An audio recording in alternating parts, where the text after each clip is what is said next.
Hello YouTube, I'm your Huckleberry, and these are a pair of Spyderco militaries. These are on loan to me from Brandon, who's over on Blade Forums, who has seen the channel, is a viewer of the channel, and reached out to me and said, hey, you know, if you ever need some knives to review, I've got some that I'll gladly send it to you, and he did so. And so I'm very thankful for that, Brandon. Thank you very much. And what we have here is the titanium frame lock Spyderco military in CPM S30V. And we have the Sprint Run with the orange scales and the CPM Rex 45 steel. And so this gives us a good chance to look at kind of the differences between the militaries themselves, in that this is a titanium frame lock and this is a G10 liner lock. And well, I did not use this one because Brandon did ask that I not use this one. He wants to keep this one mint in box, pristine, because he's a collector, and he likes to collect the Sprint Runs, and this is one that he didn't, so I did not use it. It's only been taken out to show on camera pretty much because I did not want to mess with that. But I am still thankful that he sent it in, to show off at least and kind of get the differences between the two. So I'm thankful for that. I did get to carry and use the titanium frame lock military. So this is the one we'll be focusing on the review on. But I just thought it'd be interesting to, bring this one out too, and, show the differences between the two. And I'll talk about that a little bit later. But let's get some specs here. So both of these are going to have the exact same specs, except for weight and of course materials. But let's get into it. We're looking at 9.5 inches overall. Ooh, that's big. You've got a 4-inch blade. You've got a 0.16 of an inch thickness there on both these bad boys. And I do mean bad boys. Look at those. This one, of course, has the S30V and is a titanium frame lock. They are clip point blades, or what Spyderco calls a clip point blade, kind of. Spyderco always has, their blades are always, they have blade shapes, but then they're always kind of in that Spyderco, based off the Spyderco kind of leaf-shaped blade, and then they kind of, it looks like they kind of grind it from there. And so it is clip point blade-ish. And they both do have full flat grinds with satin finish blades. This one is of course the titanium frame lock with right hand tip down only. This is the G10 liner lock with right hand tip down only, which is always a complaint with the military, is the tip down. A lot of guys don't like tip down. It doesn't bother me so much. I do prefer tip up, but tip down, it's not the end of the world. All right, let's get a weight on these two monsters here, and we'll get a weight difference between the two. Ooh. Okay, here we go.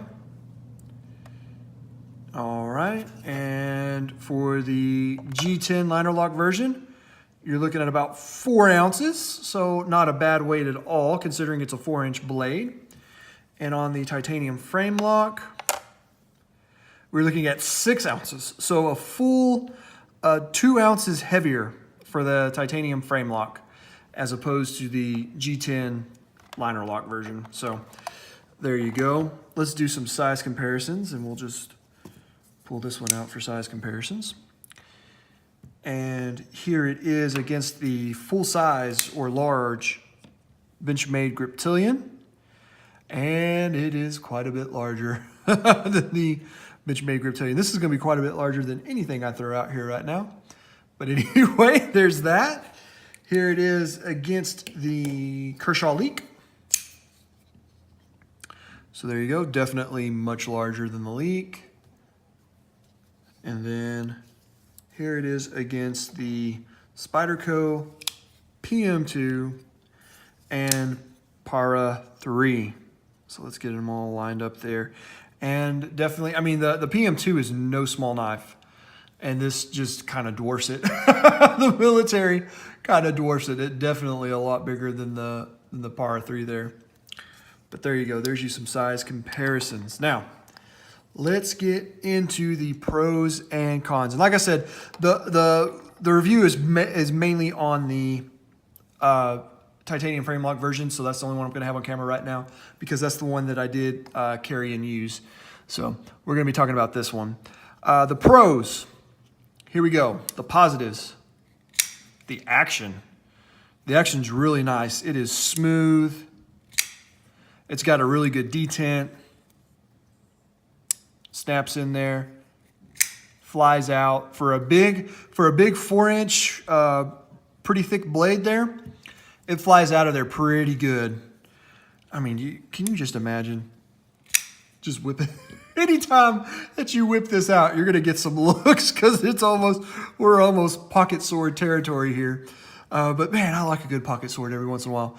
The jimping, classic Spyderco jimping, really good. Really good on top, on the ramp, really good on the choil underneath, which just doesn't have, I mean, it's hard to keep the whole thing in the frame here, but the jimping's really good. Classic Spyderco jimping, not too sharp, but definitely sharp enough to get good traction. And it's locked in here. I'm not afraid my hand's gonna go anywhere.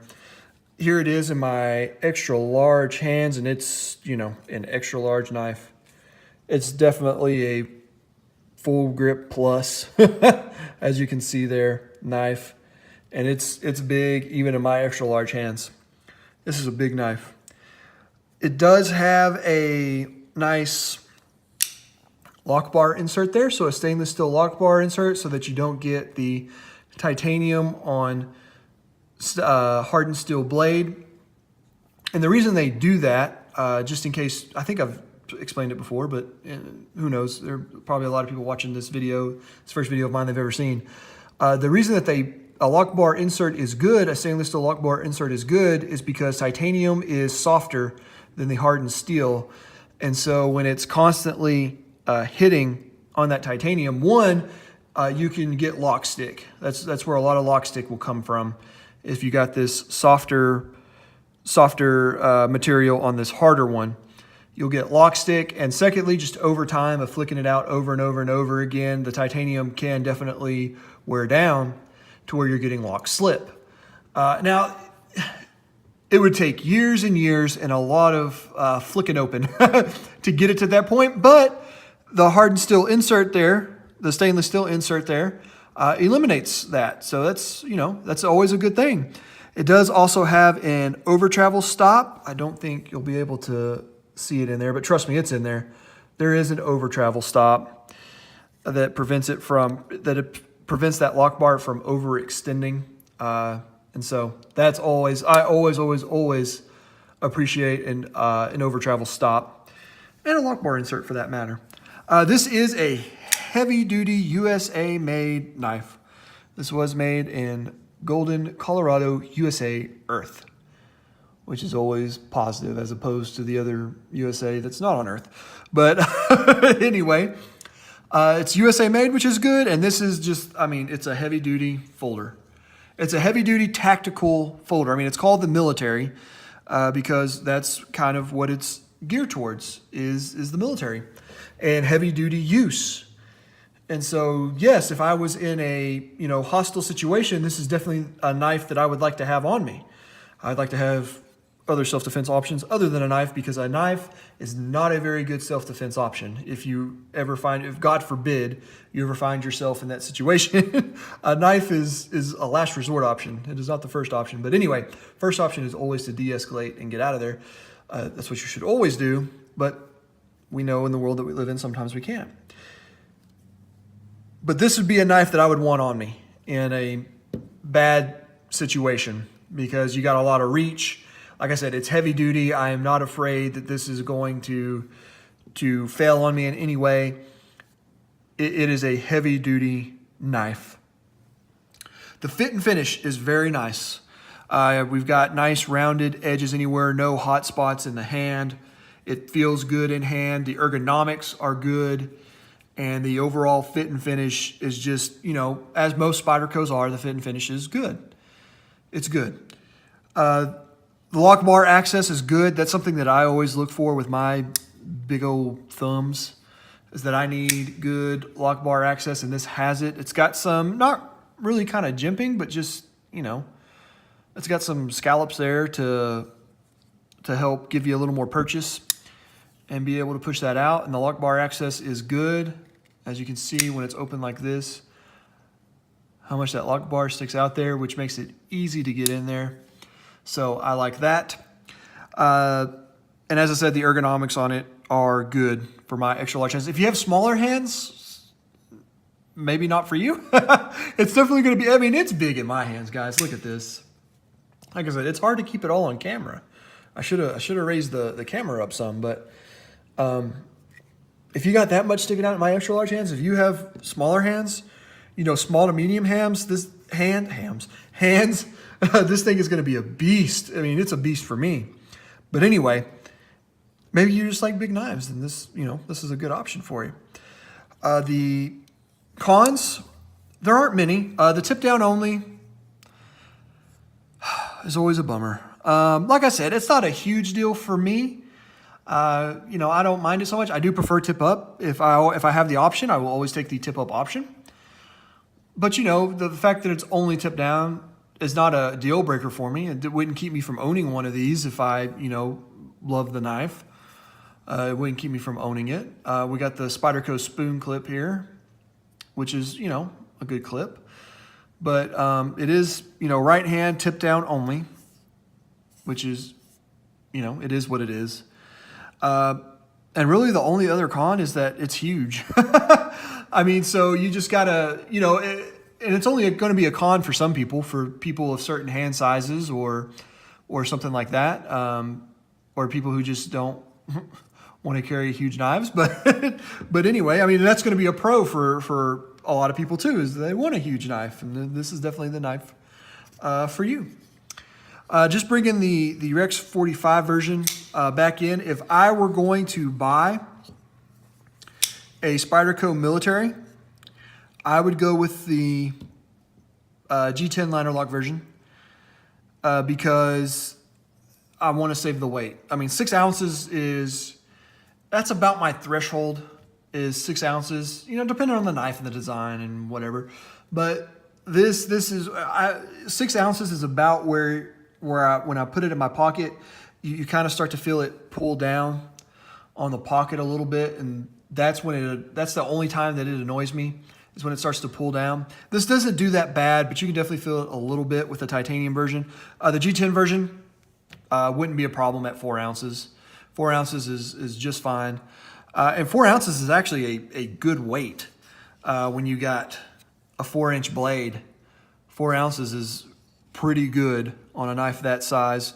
But this one too, you know, just some of a few observations that I've made about this one. Again, you get the good lock bar access, you get the jimping on the lock. So that's good. It's got the same good action that this one has. So I would definitely go with a G10 version if I were to buy a military myself. The frame lock version is cool. Spyderco doesn't do a ton of frame locks, you know, especially, you know, kind of full titanium frame locks like this. So that's, you know, that's a cool factor for sure. Oh, and by the way, this cost about $200, right around the $200 mark, which is fair, I think, for S30V titanium frame lock. I think that's a fair price. It's a good price. You know, I didn't even look up how much the Sprint Run runs. I mean, it doesn't matter. You can't get one anyway. You'll have to pay secondary market prices on it. So, and those are all over the place. So, I mean, the price doesn't matter too much on that one.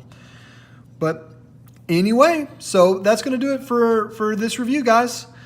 If you enjoyed this video, give me a thumbs up. If you hated it, feel free to give me a thumbs down. Let me know in the comments what you loved, what you hated. Hit the subscribe button and the notification bell so that you'll be notified each and every time I upload a new video. Thank you very, very much for watching. Thank you for your support. And I will catch you guys on the next video. Goodbye.